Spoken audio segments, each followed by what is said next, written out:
this is for something different. This is audience participation. So if you're in this room, the odds are you're a little off center. And I know I'm way at one end, so let your inner child out. This piece is called Be Careful. And you'll have cues for when to yell out, be careful. As an example, Timmy asked his mother, can I go play in traffic? Sure, as long as you... Be careful. There, you got it. Okay. The hammer and saw bounced around the wire basket in my bicycle. It was a 2-mile ride, but it flew by as I was excited to have my first tools. As a 9-year-old, selling packets of seeds door to door was easy. It probably helped that my right knee was bandaged so I couldn't bend it, and everyone thought I looked like Tiny Tim and Scrooge. Once home, I started building my tool chest, which lasted for 20 years. My father had left me a pile of scraps of wood to work with. Just as I was about to pound the last nail in, my mom, standing right behind me, loudly said, Be careful. It was like sounding an air horn behind a golfer in mid-swing. I missed and got the first of many smashed thumb injuries. Mom, I shouted, don't sneak up on me. Well, I told you to Be careful. She turned to leave and stubbed her foot on a piece of wood. I turned and said, Be careful. if looks could kill. This became the basis for my disdain for the term be careful. Versus what? Be reckless? I think that people who use the term are doing it for themselves. Honey, have you seen Billy? Yes. He went to try hang gliding off the cliff with that Evel Knievel kid. Gosh, I hope he doesn't get hurt. Don't worry, dear. I told him to Be careful. What more could she have done? Taking out life insurance? Thinking about the term makes me think of what I'll name my next dog. I know mine is weird. It's pretty scary. I'm going to call him Caution. I'm going to drive with caution, and I'm going to drink with caution. When I was 10 years old, I asked my mom if my sister and I could ride our clunky one-speed bikes to L.L. Bean's, 19 miles away. Sure, she said. Just make sure to Be careful. We packed a couple of PB&J sandwiches and took off. About halfway there, we stopped at a diner to get a soda for our sandwiches. We were eating on the steps. A waitress came out and asked about our plan. She said, maybe you should turn around. Wasn't an option. Okay then, just make sure to Be careful. A couple of hours later, we were home. Mom seemed both surprised and doubtful. At L.L. Bean, I had bought a collapsible cup with her logo on it. Years later, projects and accidents got bigger were experienced. While rock climbing, I fell about 60 feet before the rope stopped me. I was fairly bloody and banged up. Another rock climber yelled, "Epic fall, man," and then told me to Be careful. In Portland, Maine, some referred to me as the Gargoyle Man, as I had put quite a few in our huge Queen Anne Victorian duplex my brother and I owned. The pitch of the roof was very steep, and the 4 flue chimneys stood tall. One brother and I were mounting a 120-pound gargoyle on top of it, nearly 4 stories above ground. The staging was iffy at best.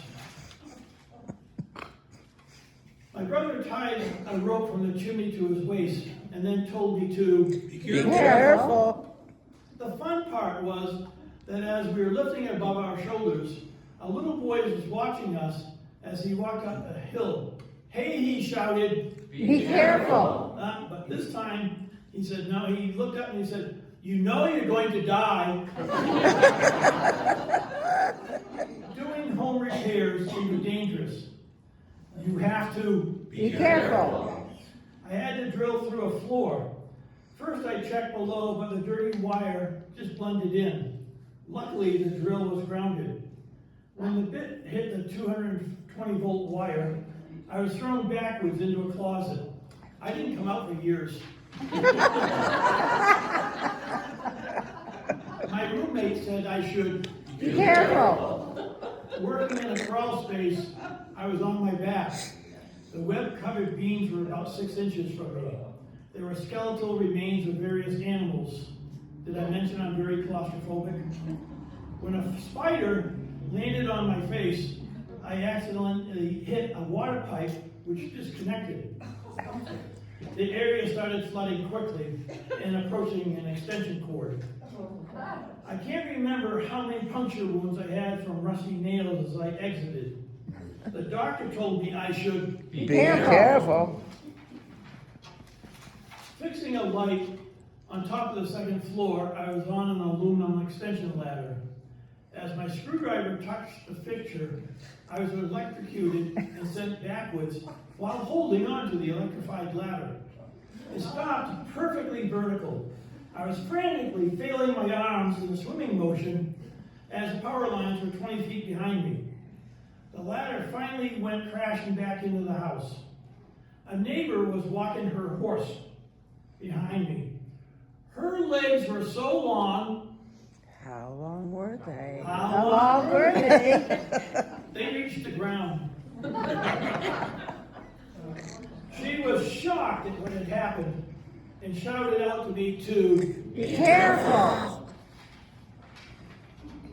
building an addition. It was the end of the day and I wanted to nail up the last beam. The nail gun used 3.5-inch nails. Standing on the "this is not a step" part of the step ladder, I held onto the beam with one hand while I nailed with the other. The last nail of the day was a vengeful nail. It changed course and came out going through the web part of my hand between my thumb and forefinger. I had to peel my hand off.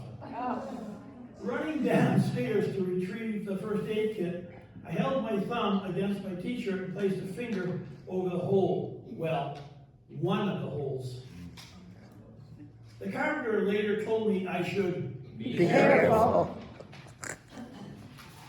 At a construction site, I emphasized to the workers to not throw debris into the yard. I also told them the importance of bending over nails before discarding old lumber. While doing an inspection on the backyard, my dog yelped. As I dashed over to check on him, I stepped down hard on a discarded board. A rusty 3-inch nail was driven through my sneaker and buried into my heel.